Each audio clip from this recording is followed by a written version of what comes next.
संध्या स्थित नीलकंठपुर ठारे मां दुर्गा महाअष्टमी पूजा और झुणा पाठ अनुष्ठित। भद्रक सहर स्थित संध्या नीलकंठपुर ठारे पवित्र दुर्गा पूजा अवसर में एक नियारा बंगीय परंपरा अनुसार जगज्जननी मां दुर्गा महाअष्टमी पूजा अनुष्ठित हो जाइछि। दीर्घ वर्ष धरी एठारे मांकर पूजार्चना बंगीय परंपरा रीतिनीति अनुसार होई आसुछि। एही मंडपरे विशेषत्व हैला मानसिकधारी महिला माने मां दुर्गा सम्मुखरे मुंडरे झुणा जाली मां दुर्गा को आवाहन करिथान्ते। एमिति एक परंपरा भद्रक सहर में आउ केउ पूजा मंडप रे देखिबा को मिली न थाए। आसंतु देखिबा संध्या नीलकंठपुर ठारे पूजा पाउथिबा मां दुर्गांकर नियारा पूजा संपर्क रे कण कहउछन्ती पूजक। आज माँकर महाअष्टमी पूजा आम प्रातः सकाल 6टारू महाअष्टमी पूजा आरंभ कलु।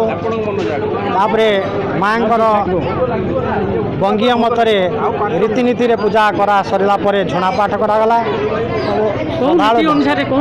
बंगीय मत अनुसार रीतिनीति अनुसार माँकर पूजा अर्चना शेष होइछि। ता परे परे जे मानकर माने रहिथिला झुणा पाठ करिवा पई मनस्कामना पूर्ण करवा आगामी मनस्कामना पूर्ण करने हवाई झुणापाठ करा। भद्रक पौरपालिकार नीलकंठपुर ठारे जगज्जननी मां दुर्गांकर पूजा बहु वर्ष धरी होई आसुछि।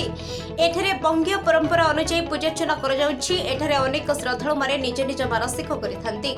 मानसिक पूर्ण हेले मां दुर्गांक पाखरे महाअष्टमी दिन साळंदी नदी बुड़ पकाई मां दुर्गांक सम्मुखरे बसी मुंडरे झुणा जालिबा सह झुणा आळती करिथांती। मां हेउछन्ती प्रत्येक ठाकुराणी। विश्वास रहिछि जे मानसिक करिथांती मां तांकर मानसिक पूर्ण करिथांती बोली। एही मंडपरे जगज्जननी मां दुर्गांकर 5 दिन धरी बंगीय परंपरा अनुसार पूजा करा जाए। आज महाअष्टमी थिबारु मानसिक पूर्ण होइथिबारु महिला माने मानसिक धरी महिला माने उपवास रही नदीरु बुड़ पकाई मुंडरे झुणा जालिथांती बोली महिला माने मानसिक धारी कहिसंती।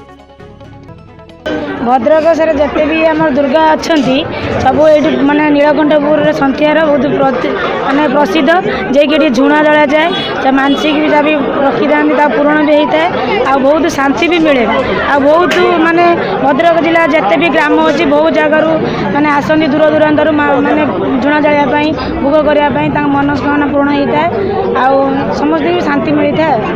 सेहीपरि एही मंडपरे मानसिकधारी मुंड उपरे झुणा आळती देखिबा पई शह शह श्रद्धालु मानक समागम होइछि। एही झुणा जल भद्रक के एक संपूर्ण नियारा परंपरा वर्ष वर्ष धरी नियारा परंपरा सृष्टि करि आसिछि। जहा कि ओडिसा रे अन्यत्र एभଳି विरल परंपरा देखि बाकु मिल थाए।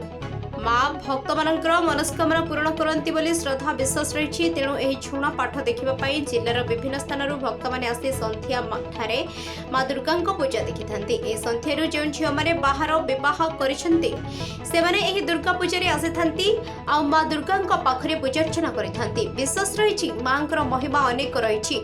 निजको मांकर एभଳି दुर्लभ दर्शन करी निजको धन्य माने करुछंती श्रद्धालु माने। अन्यपटे मंडपरे शांति श्रृंखला पई समस्त व्यवस्था करा जायछि बोली कमिटीर सभापति कहिसंती। 1991 मसीहारू अद्यावधि प्रति वर्ष झुणापाठ महाअष्टमी दिन ये अनुष्ठित हो आसुची। झुणापाठर उद्देश्य जे महिला माने तांकर परिवार कौन शांति बा आशीर्वाद पाई मानसिक करती माँ सम्मुख में झुणापाठ करी माँ को संतुष्ट करती द्वारा मानसिक निश्चित भाव में पूरण हुए। तेणु यही परंपरा जो प्रति वर्ष हो आसी ए वर्ष ए अनेक महिला माँ माने परिवार शांति झुणापाठ आज कर। नीलकंठपुर केते वर्ष लानी नीलकंठपुर 1991 मसीहारू अद्यावधि प्रति वर्ष झुणापाठ कार्यक्रम हो। तेबे जगज्जननी मां दुर्गांकर एही नियारा बंगीय परंपरार पूजा 5 दिन धरी चली थाए। आसंता काली मां दुर्गांक महानवमी पूजा परे दशहरा दिन मां को विसर्जन देवा परे अपराजित पूजा कर जाय थाए।